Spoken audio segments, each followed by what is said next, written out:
Irmãos, como vocês sabem, nós estamos numa série sobre o Antigo Testamento e o fim dos tempos, e o tema de hoje é o renovo do Senhor e a nova Sião. Nós vamos ler aqui dois trechos de uma profecia muito antiga, profecia de 720 anos antes de Cristo.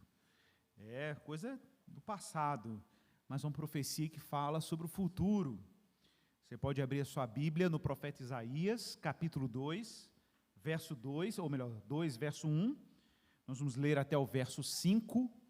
Então, Isaías, capítulo 2, verso 1 até o verso 5. E depois nós vamos dar um salto e vamos ler o capítulo 4, a partir do verso 2. Então, Isaías 2, verso 1. Como de costume, estou lendo aqui na Nova Almeida Atualizada, mas você pode acompanhar com a versão que você tem em mãos, nenhum problema. Isaías capítulo 2, verso 1, diz assim, vamos até o verso 5. Palavra que, em visão, veio a Isaías, filho de Amós, a respeito de Judá e Jerusalém. Nos últimos dias, o monte do templo do Senhor será estabelecido no alto dos montes e se elevará sobre as colinas, e para ele afluirão todas as nações. Muitos povos virão e dirão: venham, subamos ao monte do Senhor e ao templo do Deus de Jacó, para que ele nos ensine os seus caminhos e andemos nas suas veredas, porque de Sião sairá a lei e a palavra do Senhor de Jerusalém. Ele julgará entre as nações e corrigirá muitos povos. Estes transformarão suas espadas em lâminas de arados e as suas lanças em foices. Nação não levantará espada contra nação, e nem aprenderão mais a guerra. Venham, ó casa de Jacó, e andaremos na sua luz. Capítulo 4, adiantam as páginas, verso 2. Nós vamos ler aí até o verso de número 6. Isaías 4, verso 2 diz assim: naquele dia, o renovo do Senhor será de beleza e de glória, e o fruto da terra será o orgulho e a glória para os de Israel que forem salvos. Os restantes de Sião e os que ficarem em Jerusalém serão chamados santos, isto é, todos os que estão inscritos em Jerusalém para a vida. Naquele tempo, o Senhor lavará a impureza das filhas de Sião, e limpará Jerusalém da culpa do sangue que há no meio dela, com espírito de justiça e com espírito purificador, sobre todos os lugares do monte Sião e sobre todas as suas assembleias. O Senhor criará uma nuvem durante o dia, e fumaça e um clarão de fogo durante a noite, porque sobre toda a glória se estenderá uma proteção. E haverá um tabernáculo para a sombra contra o calor do dia e para refúgio, esconderijo contra a tempestade e a chuva. Vamos orar. Senhor, falar da Tua palavra é lidar com palavra santa. Tua Escritura é para nós um livro inspirado pelo Teu Espírito. Sabemos que nela encontramos palavra de vida eterna. É a Tua palavra pregada na dependência do Espírito, que desperta no coração incrédulo fé. Eu oro, Senhor, para que o Senhor nos salve da nossa incredulidade com a Tua palavra, e que o Senhor desperte em nós, ó Pai, lealdade irrestrita ao que o Senhor está dizendo aqui hoje através das Escrituras. Fala conosco como que por profecia, Senhor. Desperta em nós uma vontade autêntica de desejar o Senhor e adorá-lo em espírito e em verdade. Tira de nós, ó Pai, a dúvida, tira de nós a desorientação, ilumina a nossa jornada, enche o nosso coração de esperança. Ó Pai, eu peço ao Senhor igualmente que o Senhor me ajude a comunicar a Tua palavra em total dependência do Teu Espírito. A Tua igreja não quer ouvir um homem falar, ela precisa da Tua palavra. Que seja uma mensagem, Pai, em dependência do Teu Espírito, em demonstração de Espírito e poder, e não em palavras persuasivas de sabedoria humana, Senhor. Seja glorificado. É assim que oramos, em nome de Jesus. Amém. Irmãos, essa é uma antiga profecia. Sim, Nós estamos aqui no Brasil, século 21, geográfica e linguisticamente distantes de quando essa profecia foi escrita. Temos uma distância na linguagem, na geografia, no tempo, nas circunstâncias que fez o profeta escrever essas palavras sob inspiração do Espírito. E mais do que palavras, o verso 1 diz que ele teve uma visão. O que ele profetiza aqui é fruto de uma visão. Isaías viu algo a respeito de Judá e Jerusalém. Quero chamar a sua atenção, porque talvez você me pergunte o que há de importante e relevante sobre Judá e Jerusalém, para que o profeta se quiete ou receba uma visão de Deus. Quero lembrar os irmãos que a menção a Judá é evidentemente uma menção ao reino de Judá. Já falamos sobre isso aqui, o reino do sul, que era composto por duas tribos, a tribo de Judá, que por isso o reino recebe esse nome, e a tribo de Benjamim. E por que Judá era tão preciosa aos olhos de Deus? Por que essa tribo é tão eleita aos olhos de Deus? Falamos também aqui sobre o exílio das outras 10 tribos, que foram dispersas por causa da idolatria. O Império Assírio, em 722 a.C., levou o reino do norte, o reino de Efraim, ou o reino de Israel, para o exílio, né? E depois ficou ali preservado apenas o reino de Judá. E Judá é um reino muito especial para Deus, principalmente porque Judá é o território onde abriga o Monte Moriá, o monte do templo do Senhor, onde Salomão edificou um santuário a Deus. É o centro da religião judaica, daí o termo judeu, é uma referência aos descendentes de algumas das tribos do sul. Mas não é só isso, a profecia e a visão também diz respeito a Jerusalém. Jerusalém, que era a capital de Judá, em hebraico, Yerushalayim, quer dizer cidade da paz. Cidade da paz. Que ironia, né? A cidade da paz que ficou conhecida historicamente como a cidade de inúmeras guerras. Desde o mundo antigo, o próprio rei Davi, quando conquistou Jerusalém, conquistou em uma batalha contra os jebuseus. Jerusalém, que foi marcada com batalhas e cercos, como os que a gente encara aí na Bíblia, como o cerco de Nabucodonosor, mas não para aí. As batalhas continuaram sendo travadas. Jerusalém, que foi sitiada e dominada pelos gregos, por Alexandre o Grande, famoso imperador grego, e depois sitiada e dominada pelo Império Romano, cujo centro tinha o Templo de Jerusalém, que também foi destruído por Tito, né, o filho de Vespasiano, que sitiou Jerusalém no ano 70 e destruiu. Gente, essa cidade continuou sendo palco de inúmeros conflitos. Ainda poderia lembrar aqui da guerra dos domínios ali do Império Turco-Otomano, quando sitiou a cidade, tomou conta dela, e você acha que acabou? Que nada. Depois da Primeira Grande Guerra, Jerusalém foi dominada pelos ingleses, e em 1947 a 48, mais algumas batalhas aconteceram quando Israel foi inaugurado, ou reinaugurada como nação independente, e a gente tem a Guerra dos 6 Dias, né, que foi responsável aí pela reconquista da cidade de Jerusalém. E de novo na história, Jerusalém continua sendo palco de conflitos, de guerra, disputas, e se você for hoje na cidade velha de Jerusalém, ali cercada pelos muros, ali da época dos cruzados, você vai ver lá a cidade dividida em 4 territórios, ou 4 quarteirões. Você tem um quarteirão dos armênios, o quarteirão dos cristãos, o quarteirão muçulmano e o quarteirão judaico. O próprio Monte do Templo em Jerusalém, que hoje tem ali 2 mesquitas construídas, é atualmente ainda cenário de muita disputa. Qualquer judeu que faça qualquer ritual próximo dessa região desencadeia intifadas, conflitos, e a cidade da paz é mais uma cidade da guerra do que da paz. E que ironia! Talvez você me pergunte qual é a visão de Isaías. Ela é muito relevante, porque Isaías está vislumbrando um dia em que finalmente Jerusalém cumprirá o seu destino.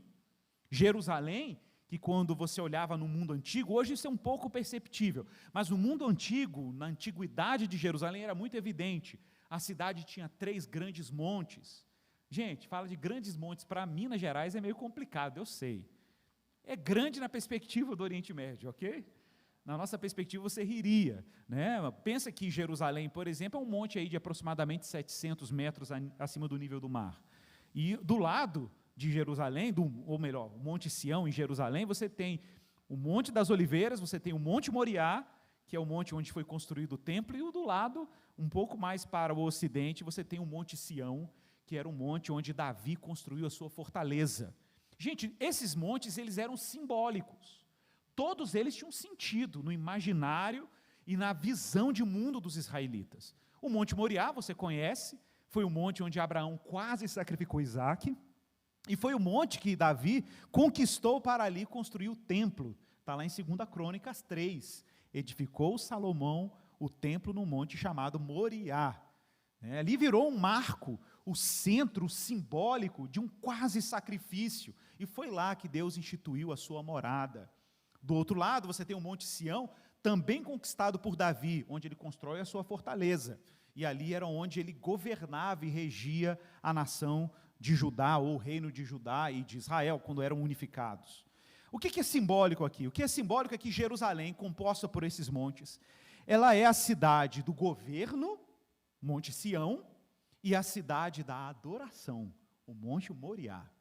De alguma forma, parece que a combinação entre governo divino e adoração a Deus é a combinação que levaria Jerusalém ao seu destino. Qual o destino? De ser uma cidade da paz. Jerusalém. Shalom só é possível com adoração e governo.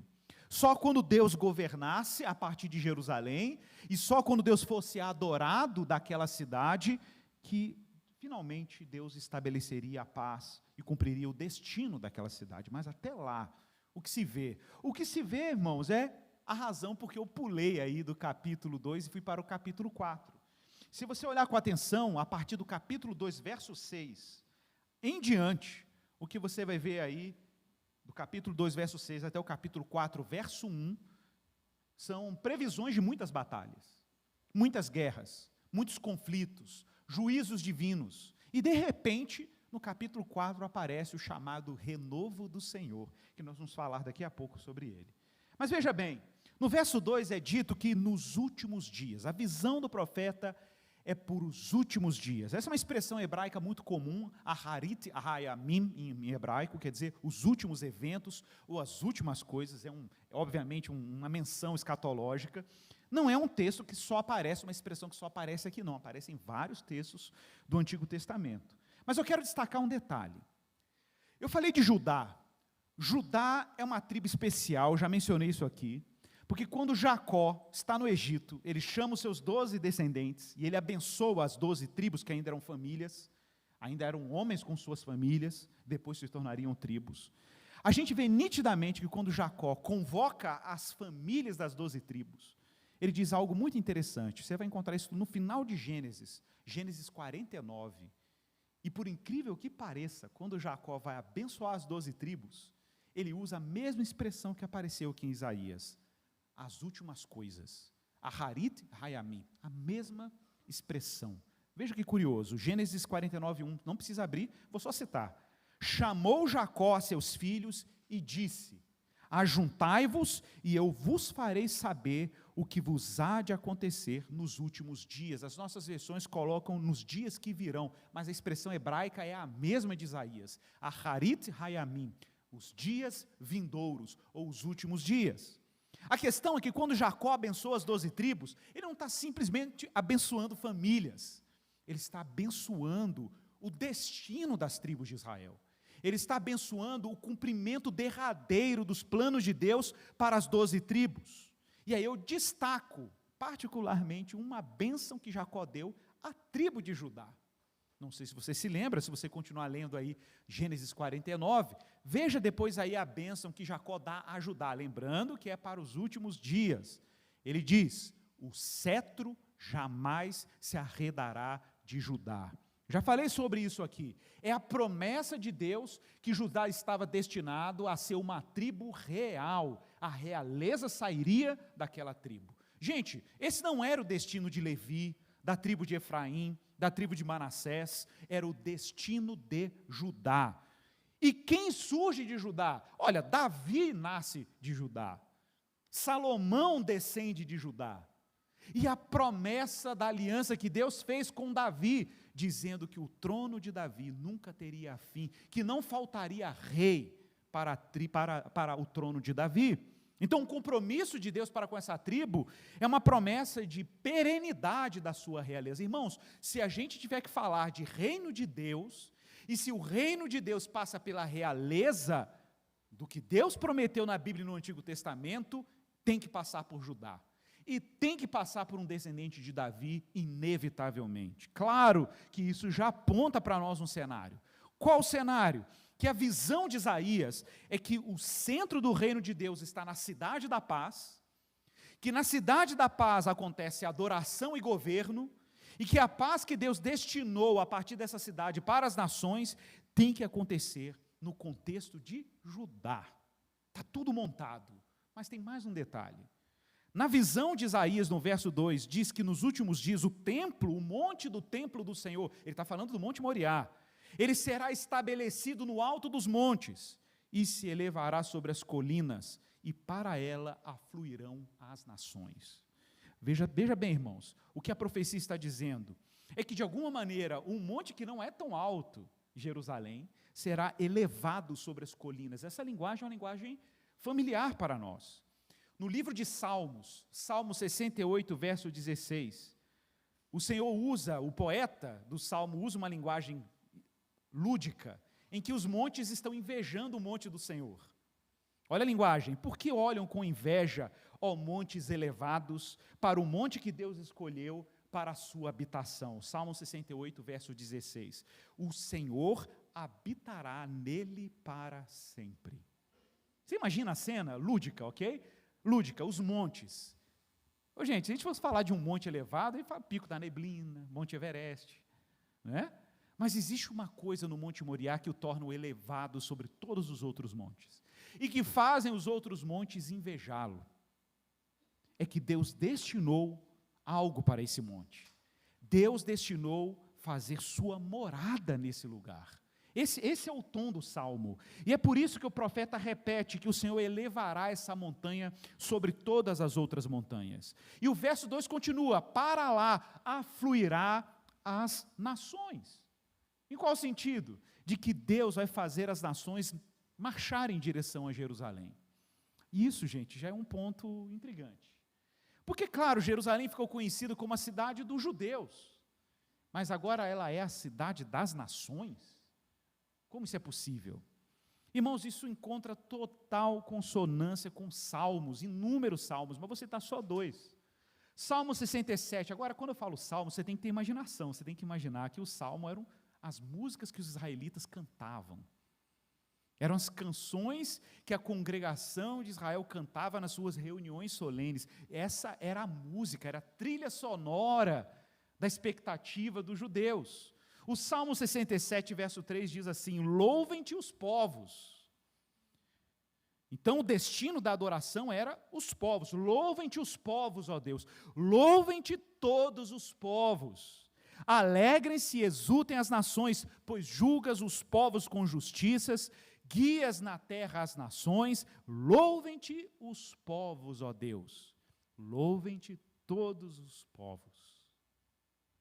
O Salmo 96, você conhece? Cante ao Senhor um cântico novo, cante ao Senhor todas as terras, cantem ao Senhor e bendigam seu nome, proclamem a sua salvação dia após dia, anunciai entre as nações a sua glória e entre todos os povos as suas maravilhas. Então está evidente que Jerusalém é também o caminho, a cidade da paz, é também o caminho para que as nações encontrem a Deus. Ela não é uma cidade destinada apenas à identidade nacional do judeu e de Israel, ela é uma cidade que serve para Deus de lá, educar as nações a conhecê-lo. Mas esse não é um projeto novo, na verdade, esse é um velho e antigo projeto. Apenas destaco que lá no livro de Atos dos Apóstolos, capítulo 15, sim, irmãos, no primeiro concílio da igreja cristã, o concílio de Jerusalém, lembre, os apóstolos estão reunidos discutindo o que eles vão fazer com os gentios, ou seja, os não-judeus que estavam se convertendo ao evangelho. É curioso a gente ver isso hoje, né? Aquela igreja era uma igreja majoritariamente composta por judeus. E agora os gentios estavam se convertendo. O que deixava os apóstolos intrigados? É que eles sabiam que o evangelho dizia respeito a Jesus. Jesus era um judeu. Que as promessas diziam respeito aos que os profetas disseram. Era tudo muito cômodo até aí. Porque a missão para os discípulos era uma missão para o seu próprio povo. Jesus tinha que ser anunciado para o seu próprio povo. O que era novidade? Novidade era Deus estender essa graça às nações. E por que isso era uma novidade? Gente, o negócio era tão violento e revolucionário que o apóstolo Pedro teve que ser convencido por uma visão, vendo o lençol descendo do céu, de que o evangelho também era para os gentios. Lembro da visita de Pedro à casa de Cornélio, um centurião romano, que quando reunido com seus amigos, vizinhos e os convidados, receberam o Espírito Santo igualzinho os apóstolos receberam no dia de Pentecostes. Igualzinho. Qual foi a conclusão lógica? Ora, se Deus está selando com o Espírito da ressurreição pagãos, gentios, quem somos nós para questionar o que Deus está fazendo? E essa foi a discussão no Concílio de Jerusalém. E lá no verso 13 de Atos 15, diz que o apóstolo Tiago, que estava liderando o concílio, irmão de Jesus, Tiago tomou a palavra e disse: irmãos, ouçam o que eu tenho para dizer. Simão, que é Pedro, acaba de relatar como primeiramente Deus visitou os gentios, a fim de constituir neles um povo para o seu nome. Com isso concordam as palavras dos profetas. Vejam que interessante. Os apóstolos, na hora de checar a razão por que Deus estava salvando os gentios e derramando o seu Espírito sobre eles, ele checa onde? Nos profetas.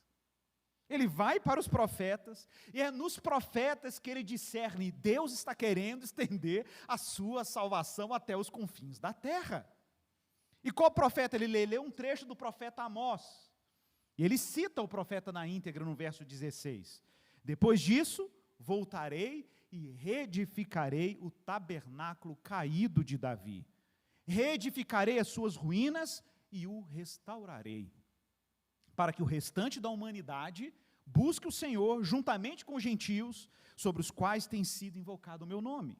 Diz o Senhor, que faz estas coisas conhecidas desde os tempos antigos. Veja que interessante. A pergunta que eu tenho que fazer e que você tem que fazer é: o que é o tabernáculo caído de Davi? Pergunta essencial. Por que quando Tiago, o apóstolo, lê essa profecia, ele encontra fundamento para a conversão aos gentios? O que é o tabernáculo caído de Davi? O que o profeta Amós está dizendo e como isso se relaciona com a profecia de Isaías? Esse é o ponto. Tá? Gente, Davi tinha um sonho. O sonho de Davi era construir um tabernáculo, uma casa para Deus, um santuário. Você sabe disso. Davi fez o projeto, Davi comprou toda a matéria-prima para a construção, e na hora dele botar as mãos em obra, o que Deus falou para ele? Pode parar. Você não vai construir uma casa para mim, não. As suas mãos estão sujas de sangue. Davi era um homem dado à guerra. Davi não tinha qualquer condição de construir o santuário ao Senhor, porque ele era um homem bélico. Então Deus sabia que só a geração seguinte poderia construir o templo. E, de fato, Salomão, que em hebraico quer dizer pacífico, Shlomo, vem de Shalom, né? Salomão, o pacífico, não temos registro de Salomão lutando guerras. Salomão era um diplomata, fez aliança com os povos vizinhos, nações vizinhas subiam a Jerusalém para conhecer o seu santuário, que ele construiu, o templo que ele construiu, e Salomão constrói um templo. Aí talvez você me pergunte: mas o projeto do templo, ou o sonho do tabernáculo de Davi, que Salomão executa, era um lugar de culto apenas para os judeus. Não tem nada a ver com as nações. Será? Será que não tem nada a ver com as nações? Só quero te lembrar que em 2 Crônicas, abra sua Bíblia aí, pode abrir. 2 Crônicas capítulo 6, Salomão está tudo pronto, inauguração do templo, e Salomão vai fazer uma oração para consagrar o templo a Deus. E ele ora: Senhor, quando o israelita vier adorar aqui, que o Senhor escute as suas orações. Quando os sumos sacerdotes orarem aqui, ouça as suas orações. Mas aí lá no verso 32, olha só, a oração de fundação do templo de Jerusalém por Salomão. Olha a oração dele em 2 Crônicas 6, verso 32.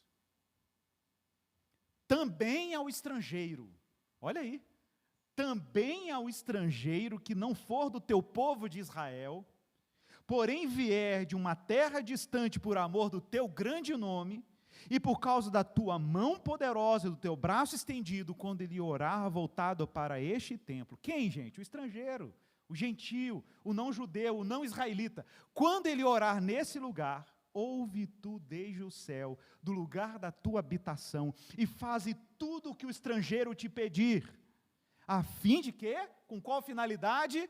De que todos os povos da terra conheçam o teu nome, para te temerem como teu povo de Israel, e para saberem que este templo que eu edifiquei é chamado pelo teu nome. Então observe que o destino de Jerusalém, o destino da cidade da paz, não era apenas ser um lugar de culto e paz para os judeus. O destino de Jerusalém era convocar os povos e as nações para adorar o Deus de Israel. Por isso que o profeta Isaías, voltando lá para o capítulo 2, vê as nações subindo para Jerusalém. Porque Jerusalém finalmente está cumprindo o seu destino.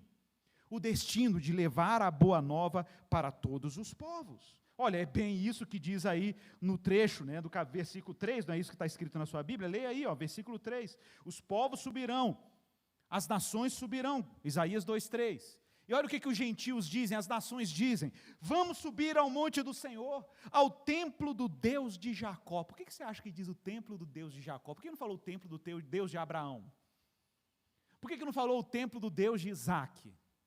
Por que falou o templo do Deus de Jacó? Porque foi Jacó que profetizou sobre os últimos dias as tribos. Então Deus está cumprindo a realeza, porque a realeza foi a promessa que Deus deu por meio de Jacó. Esse é o ponto.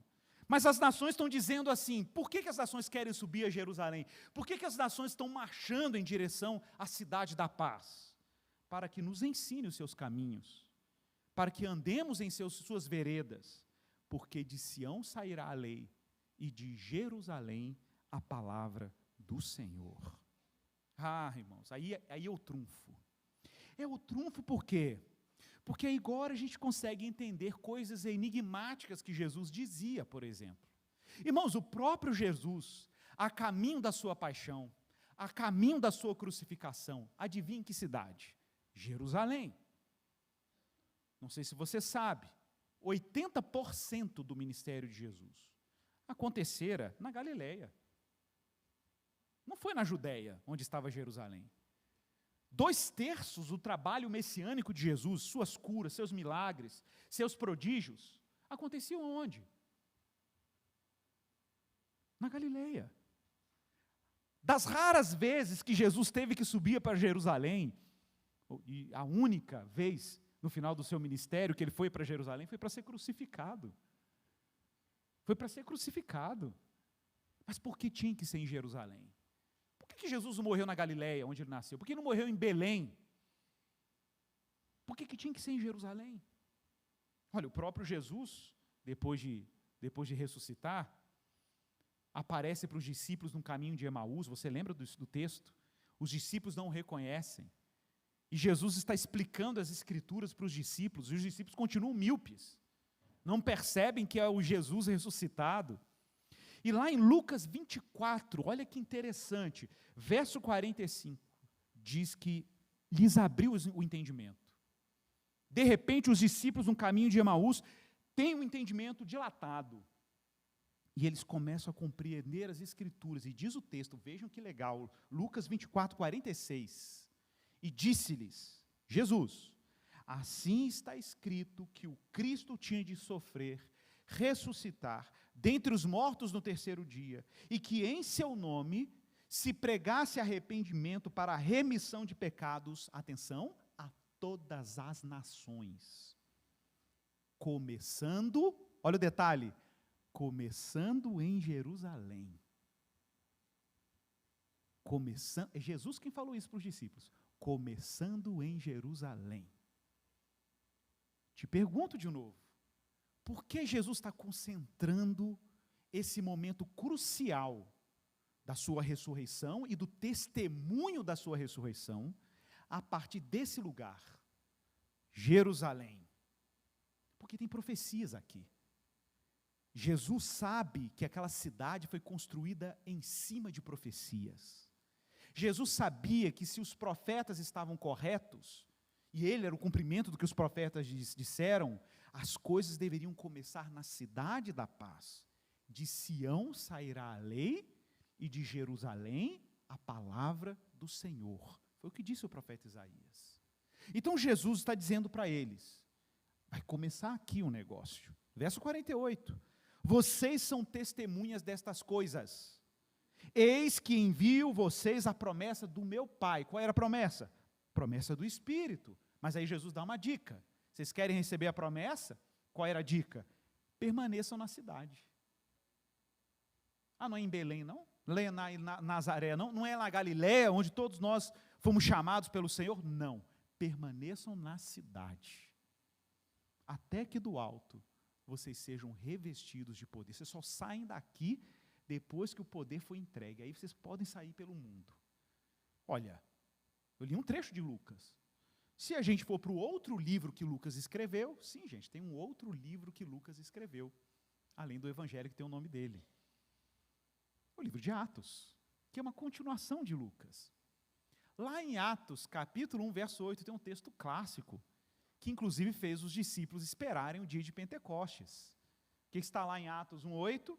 Vocês receberão poder, ao descer sobre vós o Espírito Santo, e vocês serão minhas testemunhas. E olha a ordem: Jerusalém, Judeia, Samaria, confins da terra. Qual é a ideia aqui? A ideia é que o centro de onde o evangelho tinha que sair para ser anunciado era Jerusalém, a cidade da paz. Os discípulos seriam portadores da ressurreição, anunciando a vitória de Cristo sobre a morte a partir de Jerusalém, onde os eventos aconteceram, para os povos, porque o destino de Jerusalém não é ser uma cidade provincial, não é ser uma cidade para os judeus. O destino de Jerusalém é ser uma cidade em que a luz ilumina as nações. Foi o sonho de Davi. Esse é o tabernáculo caído de Davi que está sendo reerguido. Esse era o antigo sonho de Davi que está sendo levantado. Que Deus quer as nações adorando o seu nome. E quando as nações adorarem o seu nome, o que vai acontecer? Ah, meu irmão, o que vai acontecer? Deus vai suspender toda a guerra. É o que está no verso 4 do profeta Isaías. Deus vai transformar espadas em arado. Deus vai estabelecer shalom, não é o destino da cidade, ser cidade da paz. Deus vai suspender os conflitos. Deus vai acabar com toda a guerra. Irmão, saiba disso, toda guerra é por enquanto. Todo conflito é por enquanto. Toda arma está destinada a ser obsoleta. Espadas vão virar arados. Olha que coisa maravilhosa, as lâminas dos arados. As lanças vão se tornar foices. Elas não terão outra finalidade. Nação não levantará espada contra a nação, e nem aprenderão mais de guerra. Venham, ó casa de Jacó, andemos na luz do Senhor. E queridos, eu queria citar um trecho aqui de Miqueias. Profeta Miqueias, capítulo 3, capítulo 4, verso 3 e 4. Por quê?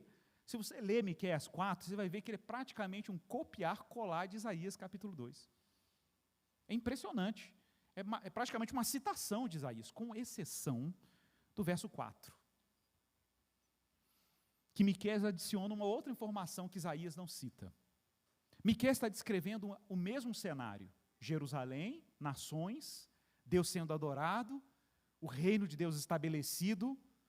Mas tem um detalhe. A paz está sendo trazida às nações, Miqueias 4, verso 3, e ele diz assim, mesma coisa que Isaías: nação não levantará a espada contra a nação, e nem aprenderão mais a guerra. Mas, aí que é legal, o verso 4, a minerada ama essa parte. Mas a cada um se assentará debaixo da sua videira, e debaixo da sua figueira, e não haverá quem os atemorize, porque a boca do Senhor, dos exércitos, o disse. Atenção para isso. Irmãos, nós vivemos numa cultura ocidental, você sabe disso, em que a gente vive um cenário de recrudescimento das paixões políticas, e só piora, tanto aqueles que são mais inclinados à direita, quanto aqueles que são inclinados à esquerda, cada um deles tem suas utopias. O que são utopias? Visão de paraíso. Os mais à esquerda imaginam um paraíso onde em algum momento o Estado vai deter todos os meios de produção e vai distribuir igualmente os recursos a todas as pessoas numa economia que a gente poderia chamar de planificada. Claro, os processos são mais complexos do que isso, estou sendo simplista, mas a ideia é justamente essa, é evitar o monopólio do recurso, do capital, e haver uma distribuição igualitária do capital. E a gente imagina, no caso os adeptos dessa ideologia, imaginam que assim a nossa sociedade vai ser melhor, e que a gente vai ter uma sociedade mais justa, em que as pessoas viverão um tipo de paraíso. Mas isso não é uma ilusão apenas da esquerda, a direita também tem sua utopia. A utopia de que se a gente tornar o mercado mais livre, se a gente libertar as pessoas do domínio do Estado, se o Estado ficar enchendo a paciência o mínimo possível e tributar menos as pessoas, a economia vai florescer, a gente vai ter uma melhor distribuição de recursos, melhor oportunidades econômicas, e as pessoas vão ter o paraíso, nem que ele tenha a forma de um camaro amarelo. Né? Aí você me diz, e quem está certo e quem está errado? Irmãos, os dois estão errados. Porque, de acordo com as profecias, quem vai estabelecer o reino? Quem vai te dar a graça de você sentar debaixo de uma figueira e nem a formiga te picar? Deu para entender? Quem vai te dar a graça de sentar debaixo de uma videira? Você imagina isso? O que é o sonho? O que é o paraíso para muita gente? O paraíso é você acordar de manhã e ter um sistema público de saúde funcionando. Talvez é a sua visão de paraíso. Para o outro, o que é o paraíso? É ter uma casa no Caribe, com uma lancha de preferência. Cada um tem a sua imaginação, e a nossa ansiedade louca do homem moderno é o quê? É a gente lutando para construir um mínimo de ambiente de segurança, para a gente sentar e ninguém ficar enchendo a nossa paciência. O ladrão não me roubar, o leão não cobrar um imposto que eu não esperava, é o nosso trabalho. Você paga os seus impostos, faz o seu seguro de saúde, seu seguro de vida, e a gente tenta minimamente viver em paz, mas dá uma trabalheira danada, aí você tem que pagar a conta da ansiedade que vem disso aí. Sabe o que é o paraíso, meu irmão? Sabe o que é o paraíso? É sentar debaixo de uma figueira. Deu para entender aí, né? É sentar debaixo de uma figueira. E você não ser atemorizado com nada. Irmãos, me perdoem aí os ofertantes, os pregadores das utopias políticas. Mas eu quero é isso aqui. Eu quero e você quer sentar debaixo da sombra de uma videira, em paz. Em paz. É isso que a gente quer. Em paz. Aí você vai me dizer assim, mas os cristãos são tão utópicos, né, Igor? E quem diz isso? Os que têm a utopia do mercado ou a utopia da distribuição de renda, ok? E aí nós somos utópicos. Deixa eu te lembrar alguma coisa, meu irmão. Nós somos cristãos. E a nossa fé se fundamenta em um evento que aconteceu na Jerusalém de 2000 anos atrás. E qual foi o grande evento da Jerusalém de 2000 anos atrás? O Cristo crucificado deixou sua cova vazia. E se Cristo ressuscitou, meus irmãos, se a morte foi vencida pela vitória de Jesus em Jerusalém há 2000 anos, se o corpo de Jesus está nesse momento incorruptível, e os discípulos foram testemunhas dessa vitória, meus irmãos, foram testemunhas desse triunfo, isso abre uma janela enorme de possibilidades. E qual é a janela que se abre? É a mesma que abriu para os discípulos no caminho de Emaús. Quando foram checando pelas Escrituras, e quem os acompanhava? O Cristo ressuscitado. E eles foram checando pelas Escrituras, que todos aqueles eventos estavam amarradinhos com velhas e antigas promessas de Deus, de que finalmente Jerusalém se tornaria uma cidade de paz. Uma cidade de paz. Então o que nós temos não é uma utopia. O que nós cristãos temos é uma ardente esperança fundada em um evento real e histórico, que foi a vitória de Jesus sobre a morte. Então nós não somos um povo que se ilude, nós somos um povo que crê. Nós não somos um povo que fica se entorpecendo com utopias. Nós não somos um povo que quer abraçar um modelo de salvação do mercado ou um modelo de salvação revolucionário. Nós somos o povo que abraçou o triunfo de Jesus sobre a morte. É o povo da esperança. É o povo da esperança. E para encerrar, meus irmãos, vamos para o capítulo 4, verso 2. No capítulo 4, verso 2 diz, e aí é o sanduíche, né? Porque lembra que você pulou aí alguns capítulos, 2 capítulos que falam de guerras, tribulações, e de repente no capítulo 4 aparece o renovo do Senhor. Quem é o renovo do Senhor? Esse é um mistério. É um mistério, mas é um mistério que a gente pode construir ele e chegar ao seu sentido. Irmãos, olha que interessante. A palavra renovo, que tem 2 palavras para isso, a palavra renovo que tem o sentido de um broto. Pensa num broto. Não sei se você sabe, a oliveira, que é uma planta muito comum no Antigo Oriente Médio, e no Oriente Médio contemporâneo, no Mediterrâneo, a oliveira tem uma característica biológica que se ela morre e apodrece, o seu tronco potencialmente pode fazer surgir novas oliveiras. Os brotos surgem de um tronco de oliveira em decomposição. É o próprio símbolo da ressurreição. É o próprio símbolo da restauração. Por isso que a Bíblia vai falar do tronco de Jessé, sairá um rebento, em Isaías capítulo 11. Ou um broto, né? Sairá do tronco de Jessé. Porque ali a ideia é que a casa de Davi entrou em ruína, e da ruína da casa de Davi sai um broto, que é o Messias. Evidentemente é o Messias, é a ressurreição do Messias, é a promessa de Davi, é a restauração do tabernáculo caído de Davi. Mas eu quero chamar a sua atenção para o uso do termo renovo, semar em língua hebraica, porque ele aparece 4 vezes no Antigo Testamento se referindo ao Messias. E os pais da igreja diziam o seguinte, olha que interessante, por que 4 vezes? Porque nas 4 ocorrências do termo renovo no Antigo Testamento, você vai ver as 4 ênfases dos 4 evangelistas do Novo Testamento.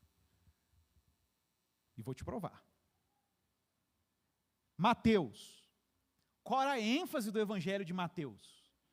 Mateus queria descrever no seu evangelho o Messias filho de Davi, o Messias davídico. E nós temos a profecia de um renovo davídico? Temos. Onde? Jeremias 23:5. Vá anotando as referências. Bota Mateus, Jeremias 23:5. Lembre-se, Mateus quer mostrar o Messias de Davi. Jeremias 23:5, o renovo de Davi. Eis que vem dias, diz o Senhor, em que levantarei a Davi um renovo justo.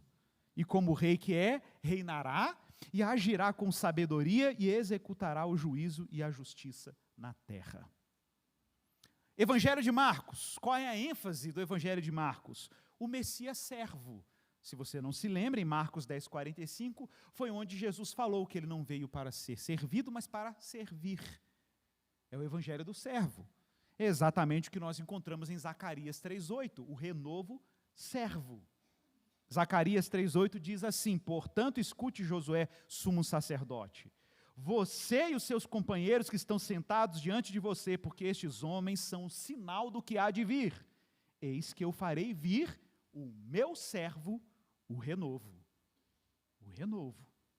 Então, Mateus, o renovo, Davi, o renovo justo, Marcos, meu servo, o renovo, e Lucas. Qual é a ênfase do evangelho de Lucas? A ênfase do evangelho de Lucas é o Messias, filho do homem. É o Messias humano. É a humanidade do Messias. Exatamente o que a gente encontra em outra profecia, o renovo homem. Existe isso? Existe. Zacarias capítulo 6, verso 12. Zacarias 6,12 diz assim, diga-lhes assim, diz o Senhor dos Exércitos, eis aqui o homem cujo nome é renovo. Ele brotará do seu lugar e edificará o templo do Senhor. E João? João dá ênfase no Messias de Javé, o Messias divino. É o que ele fala no final do seu evangelho. Escrevi essas palavras para dar testemunho de que Cristo, Jesus Cristo é o Filho de Deus. Essa é a ênfase do verbo que se faz carne e habita entre nós, e ele é Deus. Pois então, qual é a profecia que fala do renovo divino? A que nós lemos hoje de manhã, Isaías capítulo 4, verso 2, gente, é a nossa profecia. Naquele dia, o renovo de Yahvé, o renovo do Senhor, será de beleza e de glória. Está tudo fechadinho, viu, gente? É o Messias em Mateus, em Marcos, em Lucas e João, os 4 renovos messiânicos do Senhor. Eu quero encerrar essa mensagem citando aqui o verso 3, que diz que o remanescente de Sião, E os que ficaram em Jerusalém serão chamados santos, isso é, todos os que estão inscritos em Jerusalém para a vida. Não sei se você sabe, a palavra remanescente, shear ou shaar em hebraico, é uma palavra muito importante nas profecias do Antigo Testamento e alguns textos de Paulo no Novo Testamento. Remanescente é um termo utilizado para descrever um grupo eleito, o restante, aqueles que Deus preservou para que a promessa tivesse continuidade. Olha, o próprio Paulo vai usar essa expressão em Romanos 9:27, para garantir que nem todo Israel foi rejeitado, mas que Deus preservou um remanescente. Depois podem ler Romanos 9:27, ainda que os filhos de Israel sejam incontáveis como a areia do mar, o remanescente será salvo. É a mesma linguagem do verso 3 da profecia de Isaías capítulo 4. Mas eu quero agora ler uma profecia belíssima. Zacarias 8. Você pode abrir a sua Bíblia, verso 3. Que coisa linda essa profecia, como ela casa com as profecias de Isaías, Jeremias e Ezequiel. Zacarias capítulo 8, verso 3. Assim diz o Senhor: voltarei para Sião. Olha, se ele está voltando para Sião, está falando de governo. Sião é o monte da fortaleza de Davi. Habitarei no meio de Jerusalém, e Jerusalém será chamada cidade fiel, e o monte do Senhor dos exércitos será chamado de monte santo, Har Kodesh. Assim diz o Senhor dos exércitos: os velhos e as velhas voltarão, sentar-se-ão nas praças de Jerusalém, levando cada um na mão a sua bengala por causa da sua muita idade. Muita gente fala assim: ué, mas não tem ressurreição? Não, eu vou estar com a minha bengala até lá. Irmãos, isso aqui é uma descrição precisa do que a teologia clássica, eu citei aqui na última pregação, eu citei aqui Justino Mártir, falando sobre como ele cria numa era messiânica, um ano sabático messiânico, que a gente chama de milênio, que antecede o novo céu e a nova terra, em que esses eventos acontecem literalmente, e que vai ter gente lá ainda não ressuscitada, que vai ter longevidade. Isso está previsto por vários profetas. E é a descrição do reino milenar, ainda não é novos céus e nova terra. E o texto diz que o pessoal vai com a bengalinha, porque vai viver muitos anos. Verso 5, as praças da cidade se encherão de meninos e meninas que nelas brincarão. Assim diz o Senhor, isso pode parecer impossível aos olhos do remanescente, a palavra-chave deste povo naqueles dias, mas não será impossível para mim, diz o Senhor. Assim diz o Senhor dos exércitos: eis que eu salvarei o meu povo. Você está ouvindo isso? Tirando-os da terra do oriente e do ocidente, eu os trarei e habitarão em Jerusalém, e eles serão o meu povo, e eu serei o seu Deus, em verdade e justiça. E finalmente Jerusalém cumprirá o seu destino. Mas você diz assim: mas e nós gentios? Nós os não-judeus, tem alguma raspinha do tacho da promessa para a gente aí? Tem. Olha o final da profecia, verso 20. Olha o que diz aí: assim diz o Senhor dos exércitos, ainda virão povos, e moradores de muitas cidades. Ué, tem certeza? Até Contagem, Betim? Muitas cidades. Os moradores de uma cidade irão a outra dizendo: vamos depressa suplicar o favor do Senhor, e buscar o Senhor dos exércitos, e dizendo: eu também irei. Muitos povos e nações poderosas virão a Jerusalém buscar o Senhor dos exércitos e suplicar o favor do Senhor. Olha que legal o verso 23. Assim diz o Senhor: naqueles dias, 10 homens de todas as línguas das nações, pegarão, sim, pegarão na borda da roupa de um judeu. Você leu isso aí? Está lendo direito? Pegarão na borda da roupa de um judeu e dirão: queremos ir com você, queremos ir com vocês, porque ouvimos dizer que Deus está com vocês. Que profecia incrível. Vamos orar ao Senhor. Pai, obrigado pela tua palavra. Obrigado, Pai, pelos vislumbres do dia em que Jerusalém cumprirá o seu destino. Te damos graças porque a garantia que temos de que o Senhor será cuidadoso com essas profecias é o fato de que o Messias ressuscitou.